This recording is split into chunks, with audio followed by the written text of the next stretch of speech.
Ladies and gentlemen, please pay attention. Just 2 minutes.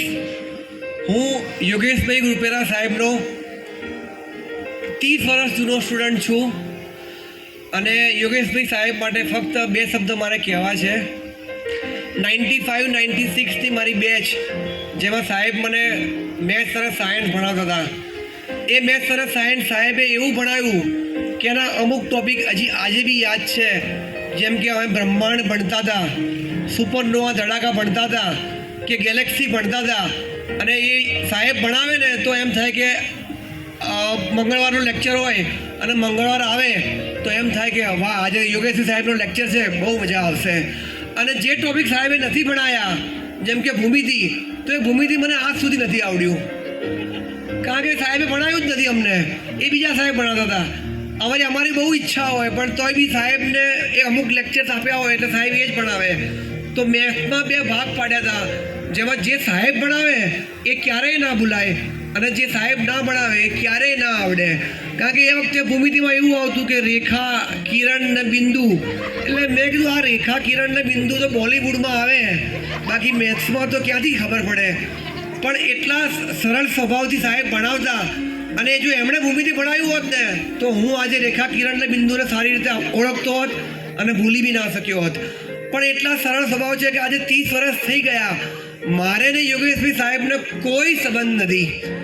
એ યોગેશભાઈ ભાવસાર અને હું પ્રતિક ઠક્કર. હું સીએ થયો અને ખાલી એટલા જ સંબંધ કે અમે એકબીજાને મળતા રહીએ વચ્ચે. બાકી આ 30 વર્ષ દરમિયાન, અથવા ચલો સમય ગયો પણ સંબંધની દ્રષ્ટિએ જોઈએ તો કોઈ સંબંધ નહીં. માત્ર અને માત્ર શિક્ષક અને વિદ્યાર્થીનો જ સંબંધ. એ 30 વર્ષ ગયા પછી આજે પણ મને યાદ કરીને વિથ ફેમિલી એમણે મને આ પ્રસંગમાં મને આમંત્રિત કર્યો. એ બદલ સાહેબનો ખૂબ ખૂબ આભારી છું. અને એ જમાનામાં બી જોયા અને એ જ વ્યક્તિત્વ આજે બી જોવું તો એટલા જ સરળ, શાંત સ્વભાવના સાહેબ.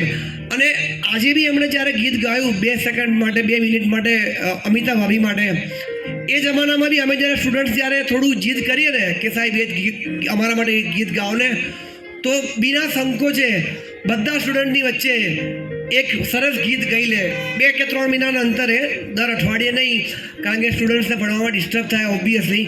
પણ 2 કે 3 મહિને એ જ ગીત ગાઈને છોકરાઓને એવું મનોરંજનથી ભણાવે કે છોકરાઓ જે ભણીને બહાર નીકળે એને એ ભૂલાય જ નહીં.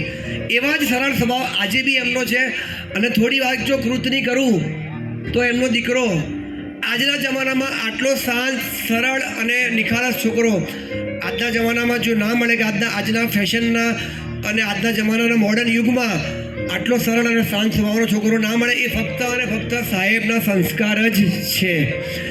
તો આવા સાહેબ મને મળ્યા અને ભવિષ્યમાં બધાને આવા સાહેબ મળે એવી શુભકામના સાથે thank you very much sir. મને 2 મિનિટ 5 મિનિટ આપવા બદલ આપનો ખૂબ ખૂબ આભાર સર.